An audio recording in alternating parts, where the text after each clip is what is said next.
تلاوت قرآن کے دوران اگر سجدہ تلاوت آیا ہے، اگر سجدے کی آیت آئی ہے تو فوراً اسی وقت قرآن بند کر کے رکھ دیں اور سجدہ کر لیں. سب سے افضل یہی ہے.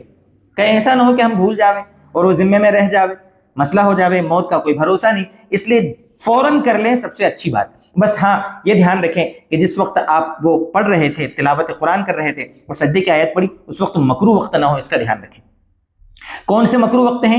3 وقت ایسے ہیں کہ اگر اس وقت آپ قرآن پڑھتے پڑھتے سجدے کی آیت پر آویں تو ان 3 اوقات میں آپ کو سجدہ نہیں کرنا ہے. وہ 3 وقت کون سے ہیں؟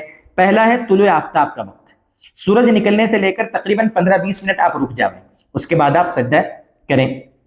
دوسرا زوال کا وقت، 5 منٹ تقریباً زوال، جب سورج ٹھیک ہمارے سر کے اوپر ہوتا ہے. اور تیسرا غروب آفتاب کے وقت. غروب آفتاب کا مطلب جو ہماری افطاری کا وقت ہوتا ہے، افطار کا، اس سے 15-20 منٹ پہلے سمجھ لیں. سورج نکلنے سے 15-20 منٹ، سورج ڈوبنے سے پہلے 15-20 منٹ اور زوال کا وقت. ان 3 اوقات کے سوا پورے 24 گھنٹے میں جب بھی آپ قرآن کریم پڑھ رہے ہوں اور سجدے کی آیت آ جاوے تو آپ اسی وقت سجدہ کر لیں، یہ بہتر ہے. آپ عصر کے بعد سجدے تلاوت کر سکتے ہیں، کوئی مسئلہ نہیں. آپ فجر کی نماز سے پہلے سجدے تلاوت کر سکتے ہیں، کوئی مسئلہ نہیں ہے.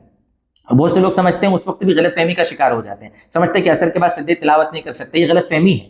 عصر کے بعد آپ سجدے تلاوت کر سکتے ہو. ہاں سورج ڈوبنے سے پہلے جو 15-20 منٹ ہوتے ہیں اس وقت آپ کو سجدے تلاوت نہیں کرنا ہے، پھر مغرب کے بعد کر لیں آپ. اچھا طریقہ کیا ہے؟ تو بہتر اس علماء نے یہ لکھا ہے طریقہ کہ آپ کھڑے ہوں، اللہ اکبر کہہ کے آپ سجدے میں جاویں، کھڑے ہو کر سجدے میں جائیں اللہ اکبر کہہ کے، اور سبحان ربی الاعلی، سبحان ربی الاعلی، سبحان ربی الاعلی 3 بار 5 بار 7 بار جتنی بار بھی کہنا ہو کہہ لیں، اور اس کے بعد واپس اللہ اکبر کہہ کے آپ کھڑے ہو جاویں. بس اللہ اکبر کہہ کے جانا ہے سجدے میں، سجدے کی تسبیحات کہنا ہے اور اللہ اکبر کہہ کے کھڑے ہو جانا ہے. یہ بہتر ہے، صحیح طریقہ. لیکن اگر آپ بیٹھے بیٹھے سجدے میں چلے گئے اور واپس بیٹھ گئے تو بھی سجدہ ادا ہو جاوے گا، لیکن کھڑے ہو کر جانا اور سجدہ کر کے واپس کھڑے ہونا یہ مستحب ہے. اچھا ایک چیز، آپ کو بہت سارے سجدے ایک ساتھ کرنا ہے، ایک سے زیادہ سجدے، 2 3 4 5 8 10 سجدے، یا پورا قرآن کریم آپ نے مکمل کر لیا پھر 14 سجدے اکٹھے کرنا ہے آپ کو، تو بھی کوئی دقت نہیں ہے. آپ پورے 14 سجدے بھی ایک ساتھ کر سکتے ہیں. اس کا طریقہ کیا ہوگا؟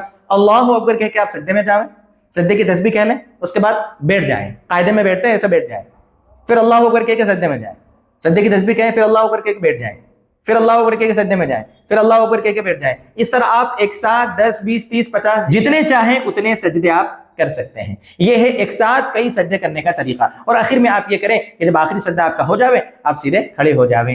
اور عورتوں کے لیے بھی یہی طریقہ ہے، سیم جو طریقہ مردوں کے لیے سجدہ تلاوت کا، سیم وہی طریقہ عورتوں کے لیے. بس اتنا ہے کہ عورت سجدہ جو نماز میں تھوڑا پست ہو کر کرتی ہے بس وہ کرنا ہے، باقی جو اللہ اکبر کہہ کے جانا، کھڑے ہو کر جانا وغیرہ وغیرہ جو ساری چیزیں ہیں وہ عورتوں کے لیے اور مردوں کے لیے سیم ہے. یہ تھا سجدہ تلاوت کے بارے میں ایک مسئلہ، بلکہ کہہ لوں کہ تھوڑے بہت 2-3 مسائل تھے.